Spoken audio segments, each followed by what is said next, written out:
Welcome one and all to Umami Manga. I'm one of your hosts, Petter, and with me I got my co-host, James. Hey! And today we're talking about Volume 2 of To Your Eternity. Once again, we're going to make our way through discussing this volume through the characters, kind of talking about one character at a time. So, of course, I feel, we got to start with Fushi. Okay.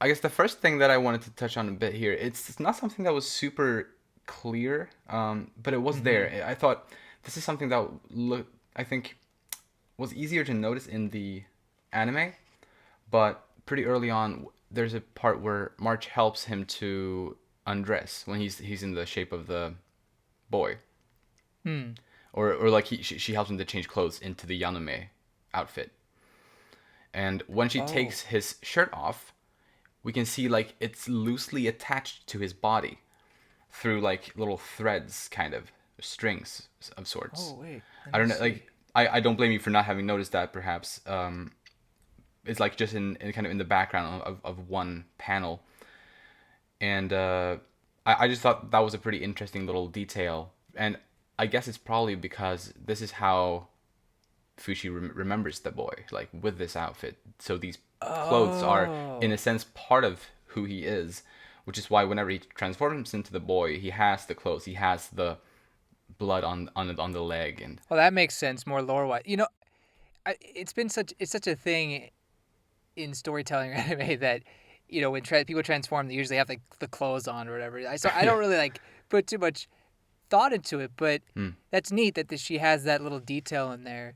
Yeah, right, Um, that the clothes he produces the clothes or it produces the clothes. Like that's really cool. exactly, and that's another thing that I think it kind of works in the same sense with where another thing we learned about Fushi in this volume was that he in some way has the ability to recreate items or in Hmm. some way because he created that spear that pierced him. He recreated an identical one in his own hand when he was Right. in the prison cell. Hmm. So this could be like having the clothes and stuff on his body might be maybe a similar kind of mechanic potentially. I mean, Yeah, I could see it being something similar. The narration goes as far as to, I believe, mention that when he was stabbed by that and mention something else he was stabbed by, maybe an arrow or something. oh yeah, that's right. That's right. When he's shot after running away. That's right. Yeah, it says like it Yeah. remembers that. So I Right. guess and now he uses or gaining information or whatever. So I think yeah, basically things that give him some sort of stimulus, he's able to maybe produce. I don't know how far that Right. goes, but Yeah, right. It's we'll it's see. interesting. So and so yeah, it really goes for both items like arrows, spears, and whatever. Pretty much. I mean, moss and rock and a rock. That's something that he was somehow stimulated by Hmm. very early on, and he turned into that. So supposedly he can turn into a spear, although he would lose his consciousness He would supposedly. lose his consciousness. Yeah. So it's like, yeah. So he could either create it or become it. uh, man, yeah, interesting stuff. And I'm, exploring these like his capabilities and like to what extent he has different quote unquote powers and stuff is Hmm. really interesting and something. One of the many things I enjoy a lot in this series. Another thing we learned about him in this book was that he has the ability to, or maybe we could have somewhat picked up on it a little bit in the first one, but it became very obvious in this one that he can feel the pain of others. Hmm. And it was mostly through the bear in this volume. But I think there was one instance with Parona as well, if I recall. But anyway, the bear was definitely like the big one here. Yeah, but he did. There was a moment with Perona in this volume as well. Mm. Like she falls off, and he says it hurts. Yeah, That's what it was, right? Yeah, exactly. that's it's interesting because I don't think I really picked up on that in the first volume. Maybe a Right. little bit with the boy, maybe. Yeah, like it wasn't at all as obvious. Hmm. I took it more as Fushi was just experiencing these new sensations and trying to understand what was going on in his limited intellect, Mm-hmm. at least at that moment. And I mean, it's growing, but it's still very limited as it's Right. mentioned or later on in the volume. Hmm. But I didn't think it would be a ability that it has to sympathize or feel the pains or or recognize the pain of others. So I wondered if that was something that he just picked up on, Hmm. that just kind of awakened inside of it at a certain moment, and that was right before he got to the bear, or well, I guess not before he got to the bear, but in that moment, he was able to pick up on the pain that the bear was experiencing. But maybe it makes more sense if it was always there, if that ability Right. was always there. Right. I think, although I'm not sure if it's intentional or if it's meant to be read in this way, but um, after obviously I had read up to volume 12 before before we started this podcast, and Mm-hmm. so I obviously know various things ahead of time, and so when I reread the very first chapter with the boy in focus for our previous discussion, I seem to recall there was a moment there when like you could somehow see in the wolves, like in Fushi's eyes as he's looking at the boy, some kind of how he sort of relates to some the pain that he feels or something like that, although I could be Hmm. mistaken here.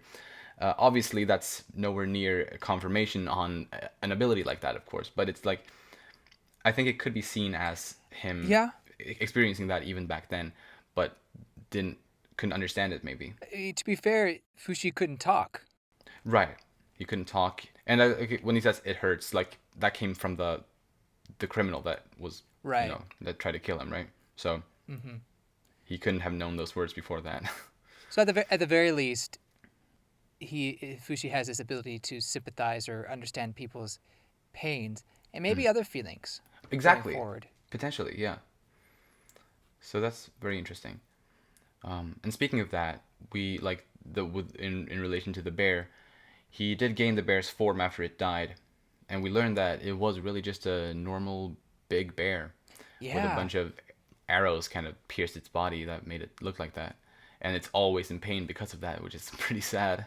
Yeah, I was surprised by that. Hmm. I I expected some sort of supernaturalness behind this bear.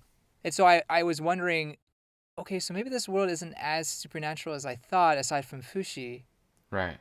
Then we get to the the end of the volume, and that tree monster thing comes about. Like, okay, Mm-hmm. so there is a little more fantasy to this than maybe I thought. Right. Right. Yeah, it's a fun, it's like I really personally I really like the amount of supernatural stuff in this series because it's like it definitely doesn't overdo it, but it's there Hmm. for like every once in a while you come across something like that, and it just makes it feel even more kind of fascinating, I think. Yeah, I definitely was fascinated. That's for Yeah, sure. nice. Yeah, I look forward to talking about that tree thing later. Sure. But in that scene, when the plant-like enemy takes Fushi's forms, we learn that Fushi forgets, like his memory of those forms disappear until he is able to regain them, which seems to be another interesting thing about Fushi. Hmm. Like he, someone that he has attained the form of, if it's stolen by this creature, he won't remember them until he is able to get them back. Yeah. This kind of goes into what Parona said in this volume about Fushi, how she kind of felt bad that he wasn't able to die. So what's his purpose? Right. And she kind of wondered if he would ever find such a thing. And so we were kind of speculating this last discussion. What is its purpose? And I think we kind of get a little bit of a hint of that with this tree monster and that what the hooded figure was saying, Yes. basically implying that this monster was there to, or at least was made to stop Fushi, and that Fushi, the reason that Fushi was created, was to save this world. Yeah.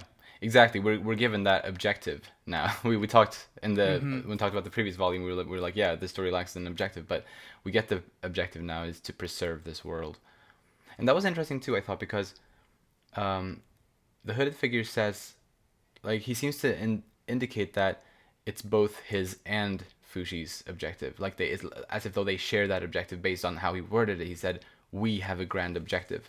So I thought that was interesting. Oh, when he said we, I thought he was talking about not necessarily him and Fushi, but him and maybe some other people that he works with. Ah, ooh, I guess you can see it that way too. Yeah. Hmm. Hmm. Like Interesting. there's some sort of group. Anyway, Right.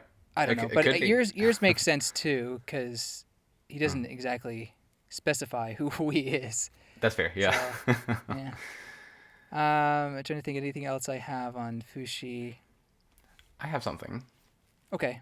Fushi's rage when March got shot, Oh like just yeah. seeing him go like on a rampage. I think that really added to the emotional moment right there.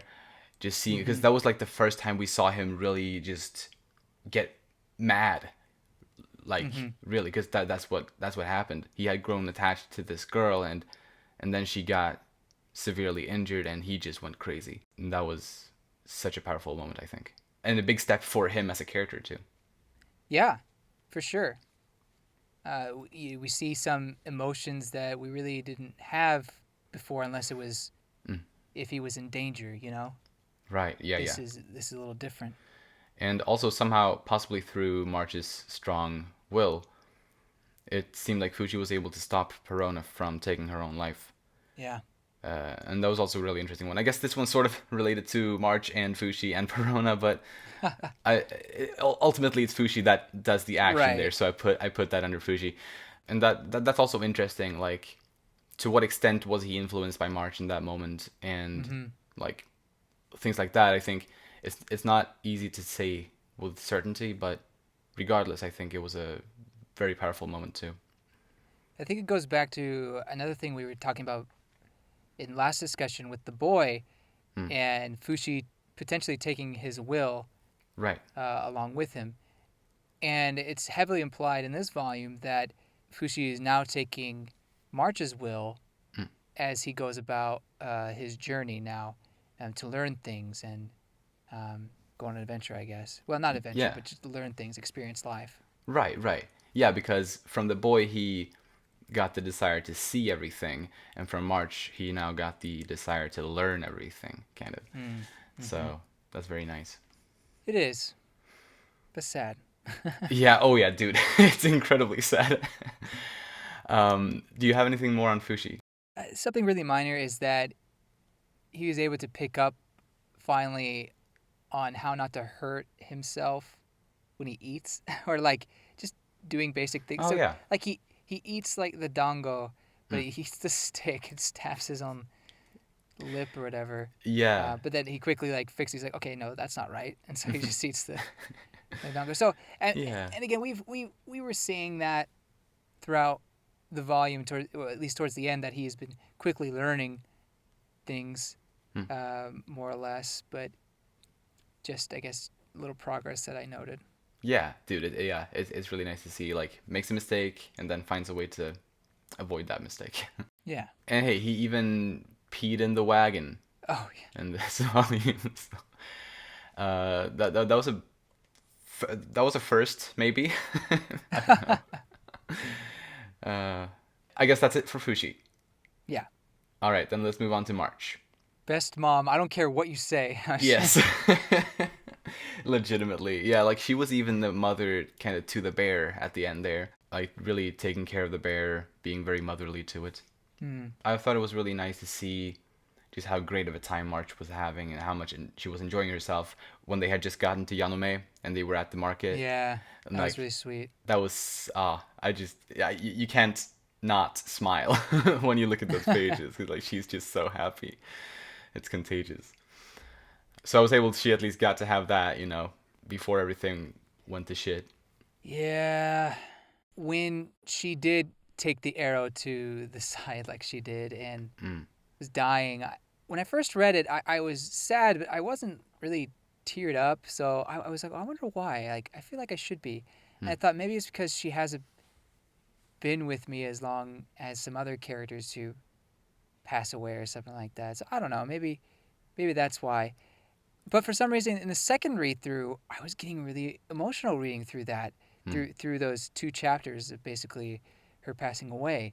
Right. And yeah, it really had an effect on me. I don't know what changed, but either way, I it was well done in showing the tragedy of it, but also leaving a good message, I think. And in the end, teaching Fushi some important lessons about losing a mother Yeah. and learning, like the desire to learn and grow.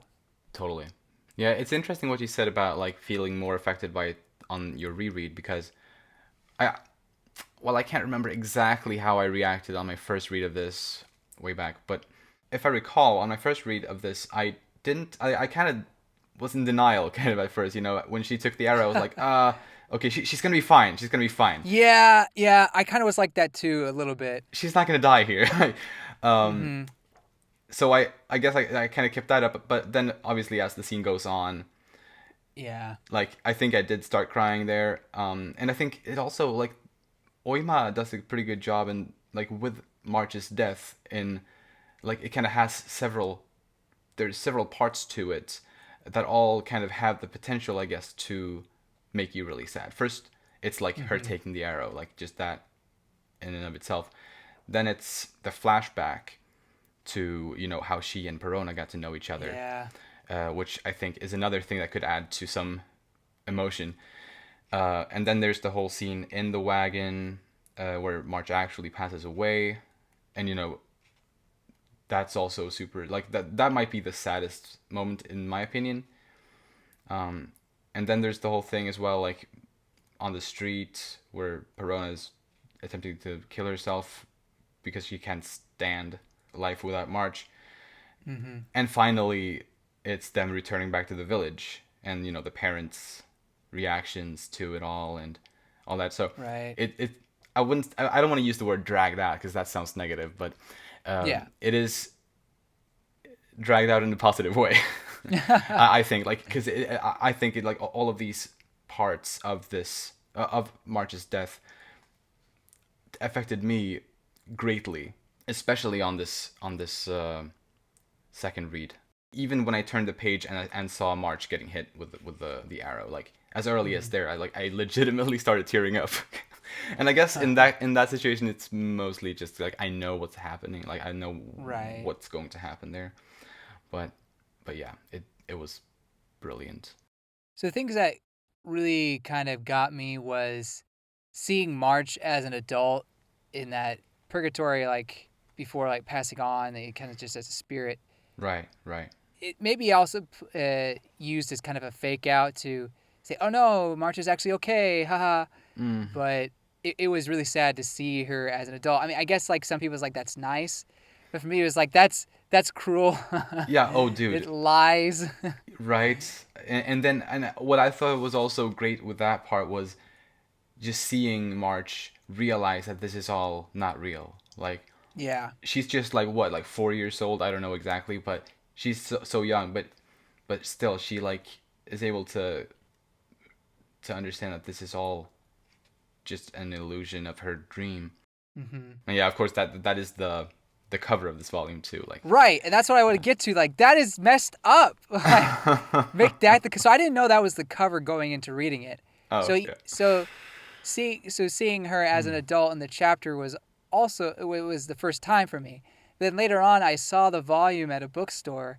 I was like, "What the heck? Mm, Like this lies." Like, yeah, I mean, man. technically it wasn't the volume, I guess, but still, it's a great volume cover. Don't get me wrong. It's just Right. it toys with your emotions, especially if you know what's coming. Dude, oh, absolutely. And I love kind of the fake out of it, even though it is very sad. It's nice to see this, to have this image of like very clearly of March's dream as it was for her. Yeah. And obviously it's not a realistic image. It's like dancing plushies and stuff. Like it's very Right. it's really, it comes from her child Right. mind. Totally. But she is an adult, and she's a mother, and like it's all that she dreamed of. And man, yeah, it's beautiful. Yeah. I think the other part that really got me was be a mommy for me when she says that to Mm, Parona. yeah. It's like, oof. Oh god. Oh gosh. basically live my dream, Mm-hmm. and that hit hard. And I think it was a sad but beautiful moment. It also just made me really well. Not it wasn't that it was the only reason, but it solidified how much I love Perona's and March's relationship. Just Yeah. kind of this sister bond that they have going. I mean, sisterly bond. Mm-hmm. I really do love it. Not gonna lie, I'm actually tearing up right now just talking about this. It's Ah, beautiful. it is. Ah, it's so good. It's so good, and I love March so much. I'm so sad to see her go. No, no, no, no. She's still there. She's with Fushi. Yeah. Uh okay, now you got me emotional. Stop it. We're just sitting here crying. Well, one last thing that I got noted down for her is the letter that she, you know, made for her parents with her Oh little yeah. handprint saying that she's doing just fine. That was also a fantastic thing that I loved how it was set up in the pretty much in the beginning of the Mhm. volume, and then the payoff with it when Perona handed the parents the letter was so powerful, Yeah. so good. Oh man. And they had been away for half a year. Yeah, that was surprising. Right, I mean, yeah. it makes sense, but it was like, oh, Yeah, been a while. right. Like I imagine the trip over there was pretty quick. Like to get to Yanome was relatively quick. But then so I guess a lot of time must have passed when they were imprisoned, and I guess potentially Mhm. also the travel back because that was just Perona and Fushi then, and finding their way might have taken quite a while potentially. Yeah. Anything more in March? I don't think I have anything else other than it just be interesting going forward to see the part she plays in Fushi's, I guess, journey. Mm-hmm. I mean, we already see that into the volume he has to kind of use her form in order to defeat the monster at the very end. That's true. So That's true. it'd be interesting what kind of role that form, you know, I think that's the way what I should say, Right. Yeah. what form that will have going forward. Yeah. I mean, basically, what we've seen so far is that when Fushi is in March's form, it seems to be his most nimble form, and like he's able to climb trees and Mm. like move around very freely. And I Mm-hmm. guess like having a child's body, you weigh very little, so it's easy to kind of well climb and fling yourself Yeah, and stuff like that. So that's true. yeah. So moving on to Parona. Gosh, I really love her. Like Uh I huh. was liking her in the first volume. I was like, oh, okay, yeah, she's cool. But this second one I was like, oh man, she's awesome. Right, dude. And I think you nailed one of the things about her backstory last time. I think you speculated that she might have had a sister that was sacrificed, which Mm-hmm. turned out to be the case. Her older sister was sacrificed this at the same year when she was able to save Perona by keeping Perona away from the village during the ritual. Yeah. Basically, what Perona tried to do to March, but failed at that. So help me understand, because she leaves the cave after her sister, the food runs out, and or someone finds her, like her father or something finds her, Mm. and she finds out that her sister died. And then does the village tell her that she's a disgrace for hiding or whatever, and then she runs away? She did leave her home village because, like, Okay, okay, supposedly in Ninana, there's like a bunch of different small villages, and right. so she wasn't originally from the one where March lived, but she got there after she was kind of disowned in her own village. And I guess the flashback with meeting March for the first time kind Mm. of confirms that she doesn't have any family there Right, because that's not her original village. So precisely. that makes sense. Yeah, and also with we everyone in the village where she came from, everyone there seemed to really hate her after that because she didn't follow their customs, their traditions. And obviously we know that her dynamic with the villagers in March's hometown was very different. She was loved there. Everyone was super Mm-hmm. nice with her and like stuff like that. I'm glad she found that new home, at the very least. That's good. I love the quote based on what happened with her sister. She said, "I will use this life you saved for good." Yeah. And it her character and her strong will. Uh, you're probably gonna disagree with me, but this is just something that I felt as I was reading. Hmm? It reminds me of a more outgoing and talkative Mikasa from Attack on Titan. Oh. Someone who has a lot of want to protect their loved ones Hmm. and resourcefulness, but is strong-willed and able to get the job done. Yeah. That's how it reminded me of. Personality-wise, they're different, but they're just the same sort of, I guess, strong person. I guess for me, it just reminded me of that. Right. Yeah. No, I can get behind that. And we understand her like in the previous volume. We talked about like the dreams of the main characters. We had March's and the boys' dreams were made very clear in the first book, but Parona's wasn't really. But we understand through this one that it seems like her strong biggest dream was to put an end to these old twisted traditions in Ninana, Mm. and to basically make sure no more innocent girls have to die because of it. And I guess it's left a bit ambiguous because the last we see of her in this book, she was feeling devastated over having missed when she tried to kill Hayase, and we don't know really what happens after that. Right. So whether or not she succeeded with her mission or with her dream, if it came true, I guess we don't know that. Yeah. So it was great to see that ending for Parona, and she hit Hayase but didn't kill her, so that she missed. Hmm. But then they have their separate ways, or she was able to send Fushi off before that. But I've really fallen in love with this character. Not, I mean, it's not like I'm in, oh my gosh, I'm in love kind of thing. But No, but I got you. I get you. I really like her character. But now it feels like the story is going completely away from her, and almost as if it's it's like we won't go back to that, which would be very sad for me if that's the case. Yeah, no, I feel you. I guess we'll see. Yeah, At the very least, she has been a fantastic character for these two books. true, true. And who knows? She might return. We don't know. Mm. The last thing I had on her was just like when March had like pretty much literally just died in the wagon and Perona pretended to eat her cooking.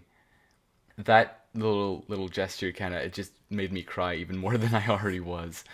That was a great little part, I thought. Indeed.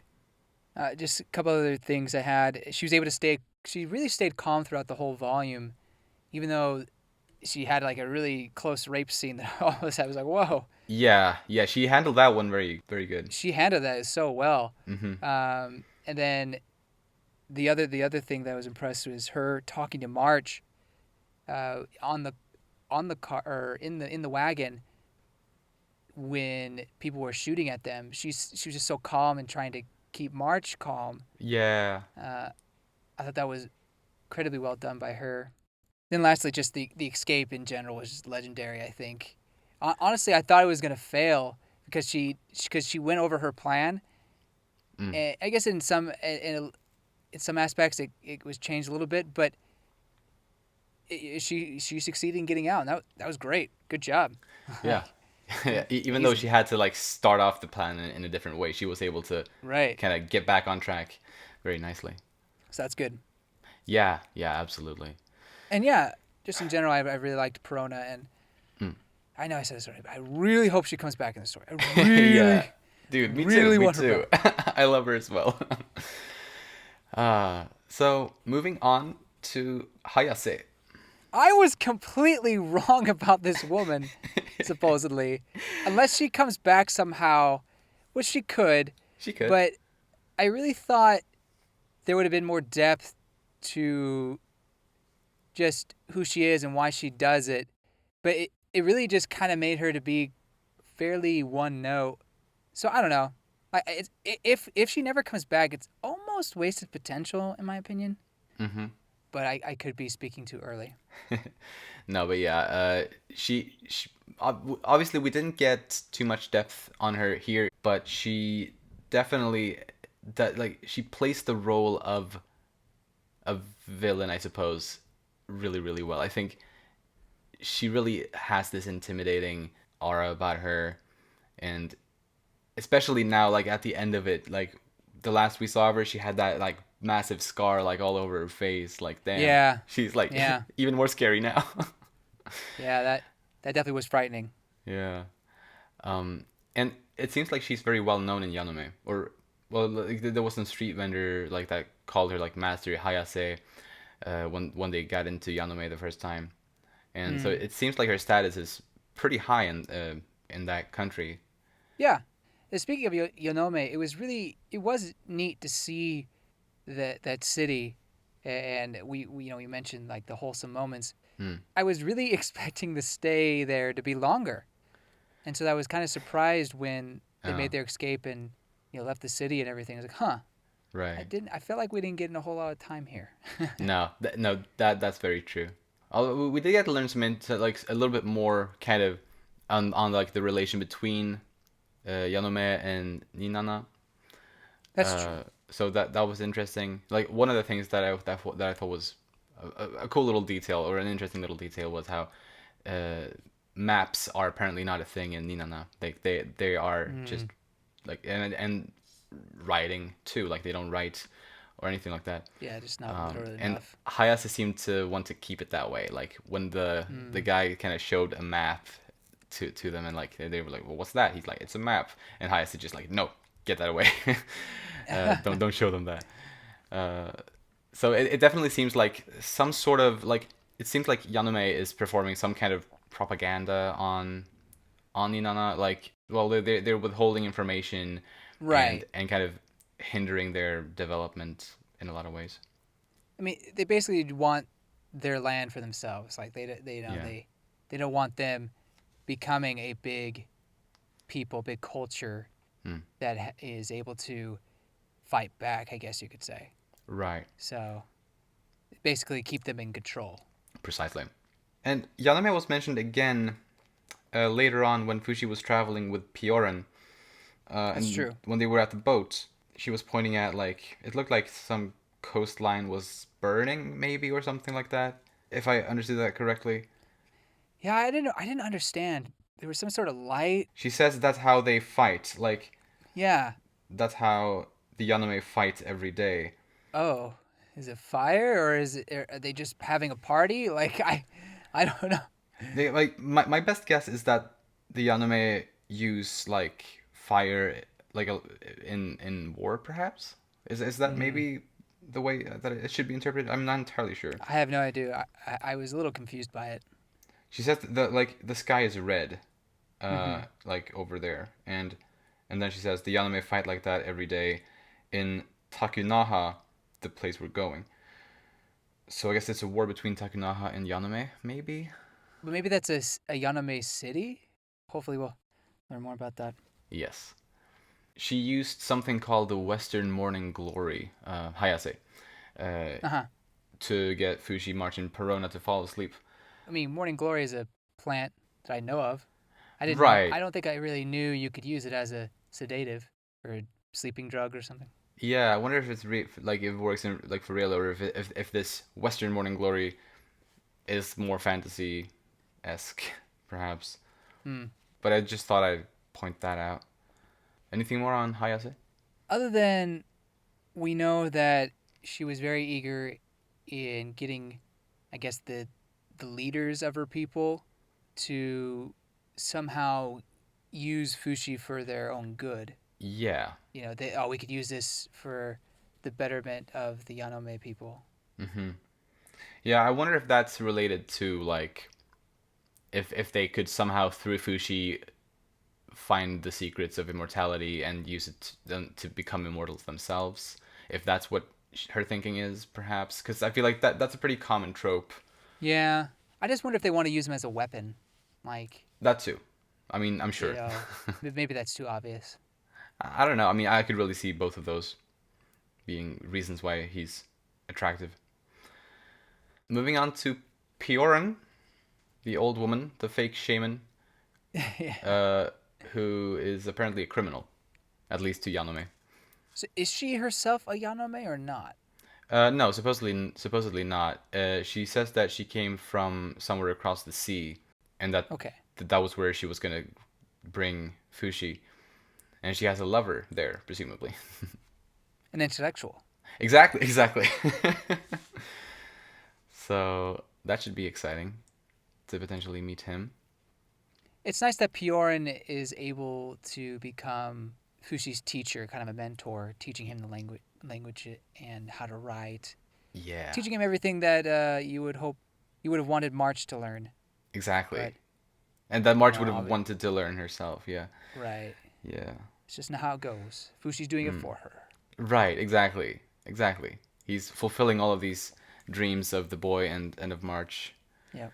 And yeah, but yeah, I agree. It was super nice to see like him being taught by Pioran and really the great progress he made in speaking, especially Yeah. learning like all these words and like he was legitimately like speaking sentences and like having conversations at the end there. Right. Well, Obviously, like and slightly lacking, but still. a little broken, but Mm, I mean, surprisingly deep. mm, Because I can't think of the word. It's surprisingly deep for how little words he can use, because he's able to somehow describe his feelings about the boy and his emotions that, or at least those sensations that he had. exactly. And that was probably something I should have said in Fushi's thing, but yeah, I guess we're here. So, Yeah, but yeah. it's he's gotten to this point where he's able to articulate those memories that he has, Hmm. and that's really far in progression, because you look at animals in real life, they obviously they can't really articulate very well their emotions, Mm. and um, let alone their memories. They can press buttons or draw pictures, some of them can, but to articulate and describe what they're feeling, or even in the past, Hmm. is quite a big progress in my opinion. So it's really neat to see that. Absolutely. I know I was looking way too deep into that, but No, no, it was no. a thought I had. It's good. Yeah, no, and I think I agree with you. Anything more on Pioran? I don't really have much other than she's a funny character, but Yeah. you know she means well. Right. Totally. Yeah. She's good. She's a good person. Then moving on to the narrator, or the hooded man, Mm-hmm. or the creator, or the beholder, or whatever you want to call him. I don't know what to call him, but Yeah. this is the one that's narrating, right? Yes, I'm Okay. pretty sure that's what the implication is because at least in the physical volumes, his speech bubbles are written with the same font as his narration boxes. I don't know if it's the same on Crunchyroll where you're reading. Yeah, I don't think I picked that up. Okay, Gotcha. But yeah, it's him. It's the narrator. it's cool. And so he stops time and he shows himself to speak to Fushi, Mm-hmm. which was really like a very cool moment. And I will say, in the manga, it wasn't as like well portrayed, I'd say, as it is in the anime adaptation. This episode came out yesterday, as of us recording this, so I just saw it kind of for the first time, and it like that moment when time just freezes, like the leaf just freezes in the air and everything just yeah everything just freezes and then he just emerges from the earth with a hood there. Like seeing that animated was so badass, like just so hype. Just gotta say. And he presents that plant-like creature that steals Fushi's forms as the enemy. And I guess we can talk about that creature kind of in relation to like in this talk here with the narrator Sure. too, because I feel like they appeared in the same scene in this book at Right. least, and I think there is some sort of connection maybe between them. At least I had a theory that Mm-hmm. well, I don't think he created that creature, but I think maybe someone else with similar powers as him Right. created that plant-like adversary potentially. Mm-hmm. My thought was this was created for some reason to stop Fushipa from completing its objective, and I think basically that's what the chapter says. Mm, But who created it? That's a great question. right. I'm not entirely sure. So just why why is it stopping it? Like why Mm-hmm. is it why is that its purpose? I mean, I Yeah, guess you dude. could. Well, why does Fushi have that purpose? I don't know. Yeah, there's still a lot of questions. Like, was Fushi made in order to stop this thing, or was this thing made to stop Fushi? Precisely. Which came first, the Fushi or the plant?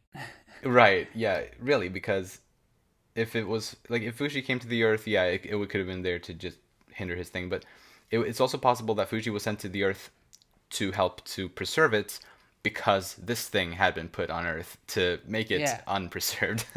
So yeah, really, I guess maybe the story will clarify that at some point. Would be interesting. I mean, I imagine it probably will. Yeah. But Yeah. here's something. So when he takes when Fushi takes the core out, Mm. it disappears, right?